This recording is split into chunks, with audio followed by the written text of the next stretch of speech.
This is the fourth week and we'll be discussing sketching, specifically form, volume, and line confidence by yours truly, Ze Xcope.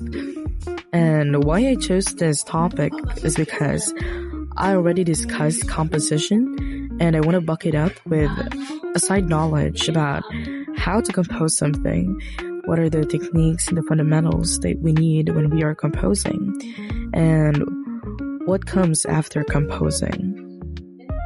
So I'm not gonna introduce myself since I think majority of people here in the GC already know me. So we'll, go straight on to the lesson. To start off, I not totally forgot, but I don't know why the first page did not save, and I don't want to save it again, like all of it. So I just, take a picture of it and then insert it as the first page of the slide. Well, yes, we are gonna be learning sketching, specifically form, volume, and line confidence. To start off, I would like to ask you guys, how do you sketch? Well, me personally, sketching is pretty hard. I struggle with sketching too. That's why in this video, we're gonna learn sketching. And I have here not really a code, but like a sentence. So, if your sketch look flat, messy, or unclear, it's not because you can't draw. It's because you're missing structure, confidence, and control. Form and volume refers to the three-dimensional structure of an object. Instead of drawing flat shapes, artists construct subjects using basic solid forms, such as spheres, cubes, and cylinders. This approach improves depth, accuracy, and realism. In this lesson, I also included a table of contents, but it's not like y'all gonna read that, so I'll keep it like that. Let's break the topic in 3 categories. Generally, first, we build a structure, which is the form and volume. Then, we control how we draw it, or the line confidence. Then finally, or lastly, we refine clarity and readability, which comes line economy and weight. First off, form and volume, or thinking in 3D. Sketching is not just drawing loosely. It is a process of constructing believable forms using intentional lines. If your drawing feels flat, it's probably because you're treating it like a 2D sticker instead of a 3D object. In form and volume, we have the basic types of forms. Well, I did not include all forms, but rather some of it, the ones that we mostly use when we are drawing characters or, anything that comes in mind. Maybe. Well, under the form and volumes, or the basic types of forms, we have the organic versus the geometric forms. And when we say geometric, it is precise, it is man-made. And example of those are the cube, the cylinders. Then the organic ones, it is natural, it is irregular, it does not have a definite shape, though we could determine that, this one has a shape, because it resembles an oval, it resembles a circle, it resembles a triangle, but is it actually a perfect triangle? Is it actually a perfect sphere, a perfect circle? No. Because it's natural, it's irregular. And types of those, or example of those, are the body, the plants, the clouds, what else? Water droplets. Like, if it's, water droplets. Well, in summary, not everything is perfectly shaped. That's where organic form comes in. Geometric forms are clean and structured, like boxes and cones. Organic forms are more natural and uneven, like, the tree or dog poop. But you know what? Even organic forms can be simplified into geometric ones. You just have to think about it. You just have to think it through. You just have to let your imagination do its thing and see it through geometric shapes. Therefore, you could copy it with, I don't know, precisely like how it's formed, something like that. Like if you're gonna draw the dog poop, you don't actually just, sketch it as a dog poop, right? You do the form first so that it would, give you a sight that, oh, this one is 3D. This one is not just oval. This one is a cylinder. I don't know if you get me. Then we also have the building with forms. Don't start it with details. You don't start a drawing with eyes. No. You start it with the base, where you're gonna put the eyes. Unless you are a professional artist and you know where and how you exactly want your eyes to be placed on, but as a beginner one or a mid-level artist, you just really have to, draw that base first. Draw the head, draw where you want the eye to be. Because if you're gonna start with the eye, if you're gonna start with the details, it will just, look lost as you draw the base later on, unless you're a magician or something.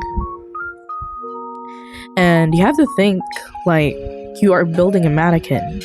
You black out the body using simple forms first, then you refine it. A takeaway is like, if your base is wrong, your final drawing will feel off, no matter how detailed it is. That's why structure is really important when you are sketching, when you are, composing something.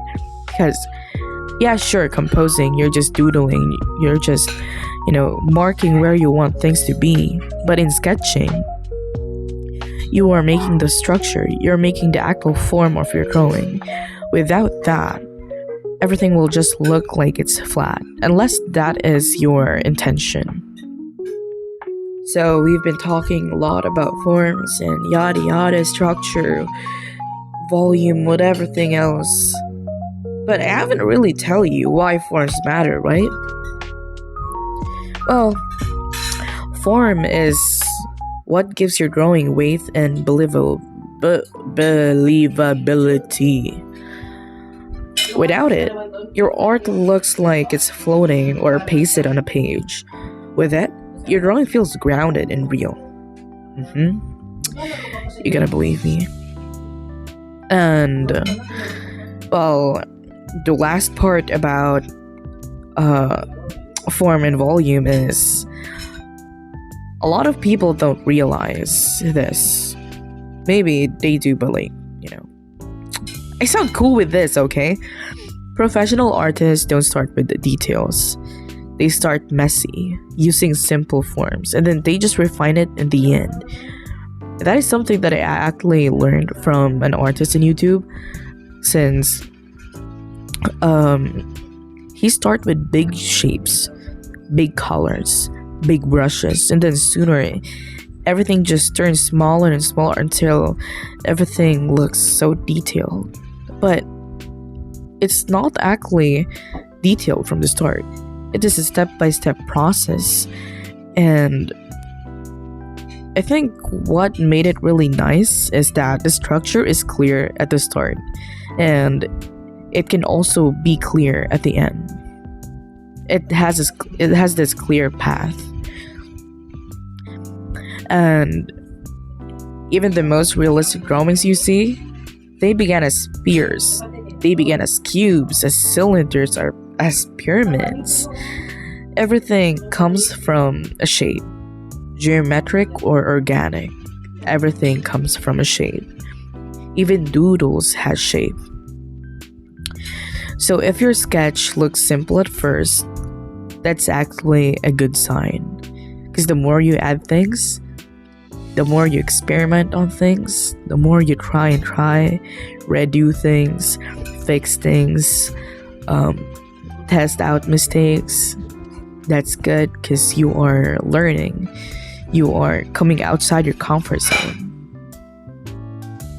Next is line confidence, or the control and intent.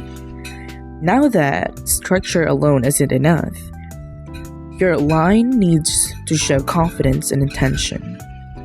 If your strokes are scratchy or repetitive, it means you're hesitating. Though it's not really biased type of claim, but if your line looks unsure, your drawing will feel unsure too. So what exactly is line confidence? If you have confidence in your line, it's clean and it has a deliberate stroke.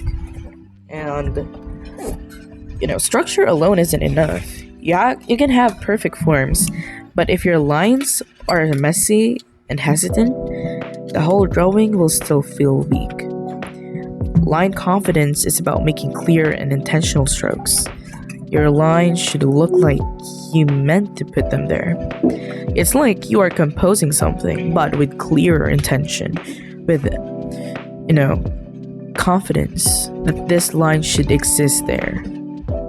It's not like you're guessing that, this line maybe it can exist there. Like, somehow, no. You really need to be confident on where you put it, on where you want to draw it. Well, we also have the common mistakes in doing the line thingy.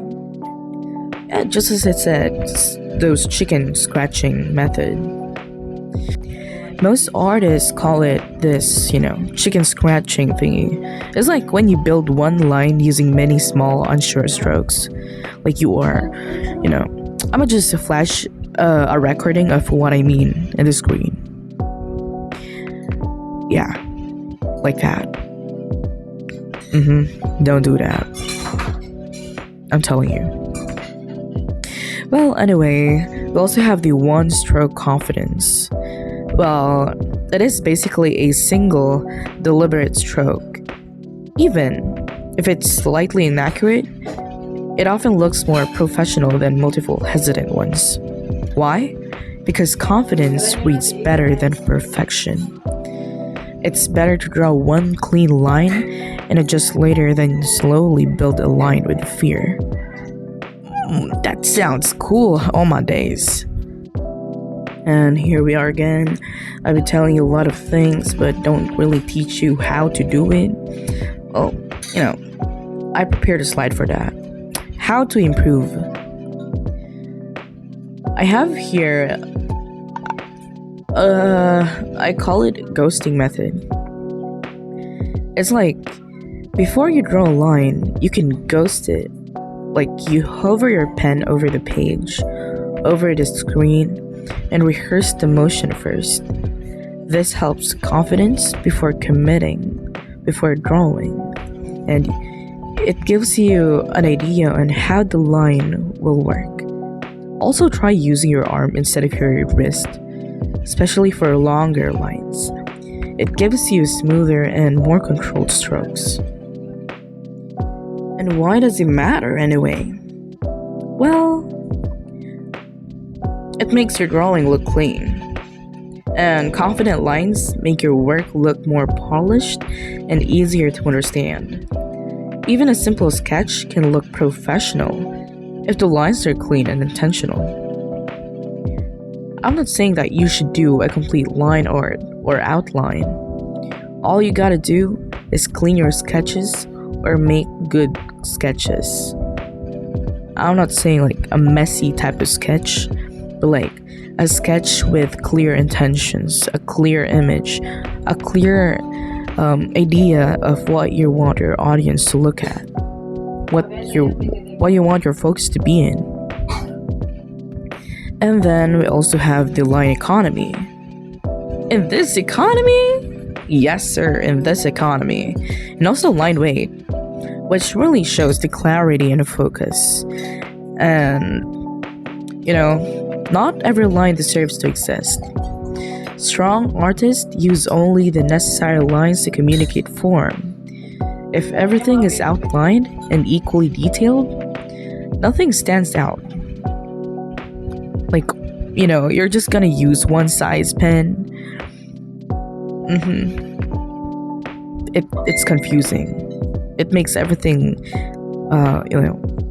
look like it's a pattern instead of a composition.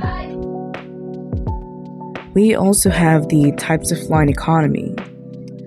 Well, we have the clean economy, the minimal lines. It's very intentional that it should be there and stuff.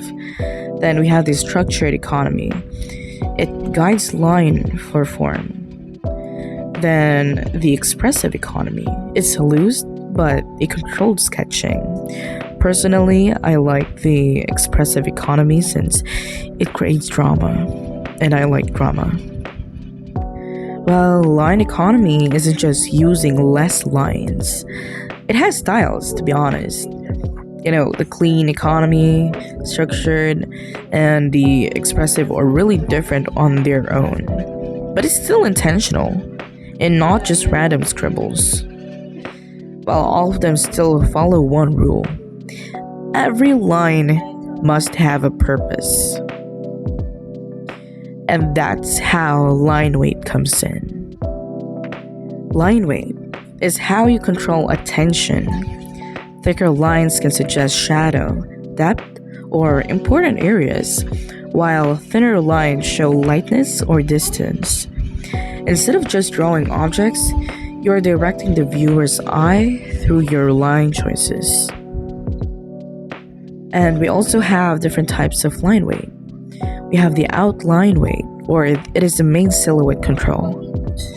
Then the interior weight, which are the details inside the form. Then the accent weight. It emphasizes the points or the focal areas. And line weight has different roles. Well, outline weight defines the main shape. Then interior weight supports the structure inside the form. Then the accent weight is used sparingly to highlight important areas.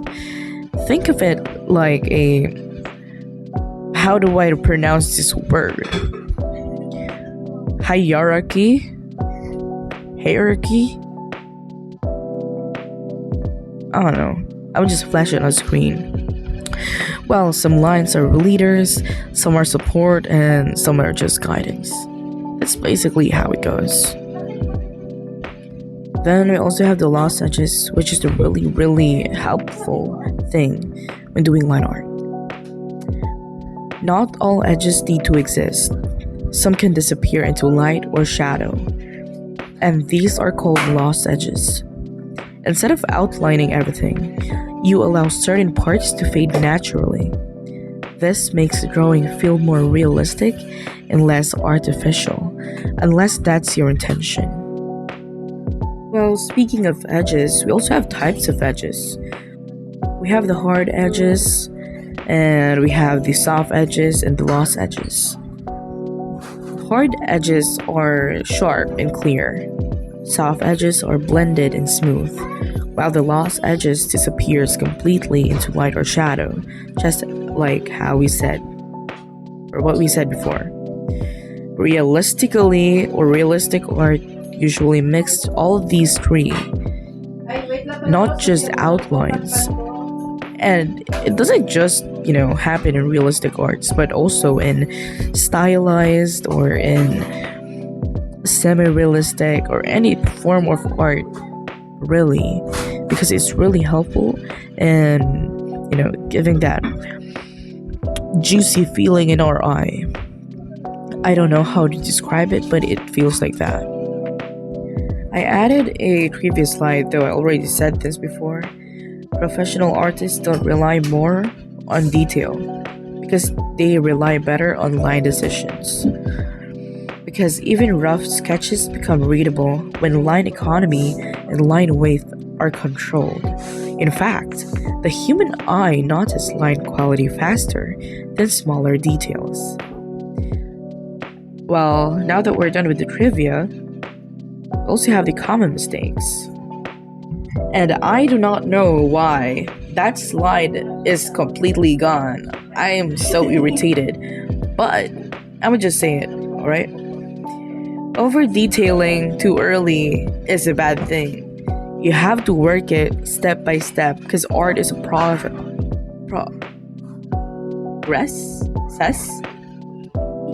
It's a process, and you work on it through process.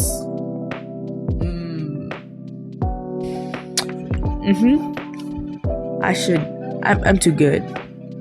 Well, do not do chicken scratching lines, and then don't outline everything equally. And do not ignore 3D structure. You always have to think that things are three-dimensional, or it is forms. It has depth. Well, that's it actually in this lesson. And if you guys have any question, you can ping me in the messenger on our GC, or DM me if you're shy to ask in a GC. Anything really matters. Like, if you have, or if you, oh my god, why am I stuttering a lot? If you have any questions, you can DM me or ping me in the GC so that I could answer it. And I don't have any question for you guys, since this is not a really interactable type of mode or class, so I'll just leave the questioning to you. And we also have a closing statement. A good sketch is not the one with the most detail. It is the one with the clearest thinking. And this is why in this activity, you'll be doing two, not totally two, but like it is a progress process, right? So first you gotta do a rough sketch, and then you refine that sketch. Then you put it beside each other so that we could compare. Like how did you progress? How did you learn something? Like we gotta apply our knowledge into practicality in order to learn. Why am I even explaining this? We need experience to learn. We can't just observe and do nothing. Because in performing something, our mind will go blank. And experience teaches us that those knowledge that we ingest can also be used as an ingredient for the learning method that we prefer. I mean, everyone's different. That's why it really is important to apply what you learn practically. So submit your works to me tomorrow. I want to see your art. You can send it to me on DMs, or you can ping me on the GC and set it there. It really depends on you. Also, I want to see, and I'm gonna get your permission if I could post it, because I really am proud of my students from the heart and from my thoughts. That's all. Thank you. Also, why I sound like this? I'm sick, and it's almost 11 p.m. My voice becomes like this at evening. I don't know why too. It's weird. I'm weird. Bye.